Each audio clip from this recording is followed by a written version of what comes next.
हमारे अगले किसान भाई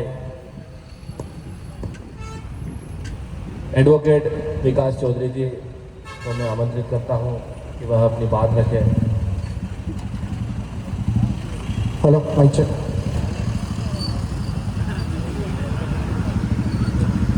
बोलो भारत माता की। थोड़ी कम आवाज आई रही यार, फिर से एक बार और बहुत ताकत से पूरे हाथ टुकलिया की विधानसभा में देवास तक और भोपाल तक सुनाई जाने जी। भारत माता की। बोलो जय जवान, बोलो जय जवान।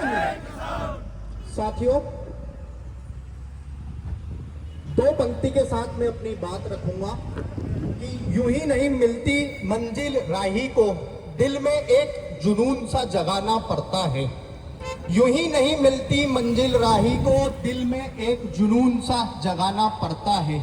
मैंने पूछा उस छोटी चिड़िया से कि कैसे बना ये आशियाना, वो मुस्कुरा कर बोली तिनका तिनका जुटाना पड़ता है। साथियों, जिस विषय के लिए आज हम यहाँ पर एकत्रित हुए हैं, संगठित हुए हैं, मैं समझता हूँ कि वो विषय बहुत महत्वपूर्ण है। वह विषय इतना महत्वपूर्ण है कि कहीं ना कहीं वह किसान की रीढ़ की हड्डी से जुड़ा हुआ है।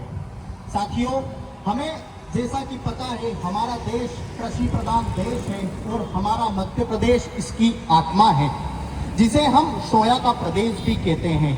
यहाँ की मिट्टी में अन्न को उपजाने की ताकत है, लेकिन महत्वपूर्ण सवाल यह है कि क्या मध्य प्रदेश की सरकार में इतनी ताकत है कि वह उस फसल का सही दाम दे सके?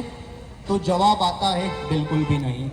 साथियों, एक किसान को, एक अन्नदाता को एक फसल को तैयार करने में तकरीबन 2 से 3 महीने लग जाते हैं।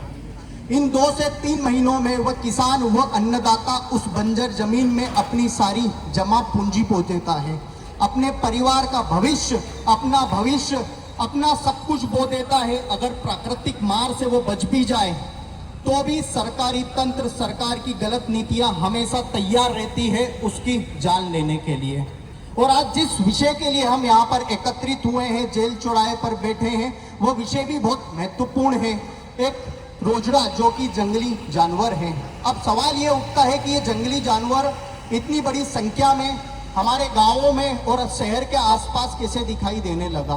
अगर थोड़ा सा मूल्यांकन करेंगे तो हम पाएंगे कि जब बड़ी बड़ी सरकारें, उद्योगपति की सरकारें कहीं न कहीं उद्योगपतियों को जंगल में खनन करने के लिए कोड़ियों के भाव दे देती है, तो वहां पर वो उद्योगपति सिर्फ एक पेड़ नहीं काटता, बल्कि इन जंगली जानवरों का आश्रय को छीन लेता है, उनके घर को तबाह कर देता है। तब कहीं जाके ये जंगली जानवर आबादी की ओर रुख करते हैं। इसीलिए आप देख पा रहे होंगे जगह जगह किस प्रकार से जंगली जानवर की संख्या बढ़ गई है। साथियों, इसके अतिरिक्त ये भी कहना चाहूँगा, मेरे सामने बहुत सारे युवा आज उपस्थित हुए हैं, बहुत सारे युवा यहाँ पर बैठे हुए हैं जिनके मन में बहुत सारे प्रश्न हैं और कहीं ना कहीं सीने में आग है।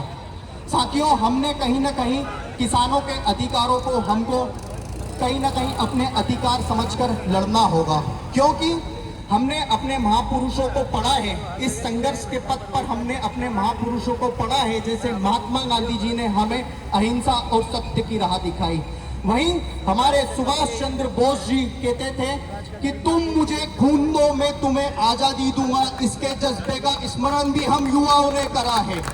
साथियों, हमारे सबके प्रिय भगत सिंह जी, उनके क्रांतिकारी विचारों को हमने पढ़ा है और उनके बलिदान को, इतिहास के भी हमने कहीं न कहीं पढ़ा है।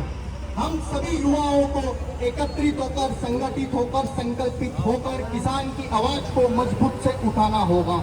जिस प्रकार से आज युवा किसान संगठन के अध्यक्ष युवावान डॉक्टर रविंद्र चौधरी जी एक पॉजिटिव, एक सकारात्मक प्रयास कर रहे हैं किसान की आवाज को उठाने का, उसकी समस्या को सरकार के प्राथमिकता पर रखने का, इसी प्रकार से हम सभी को कहीं न कहीं आगे आकर इनका हाथ बटाना होगा।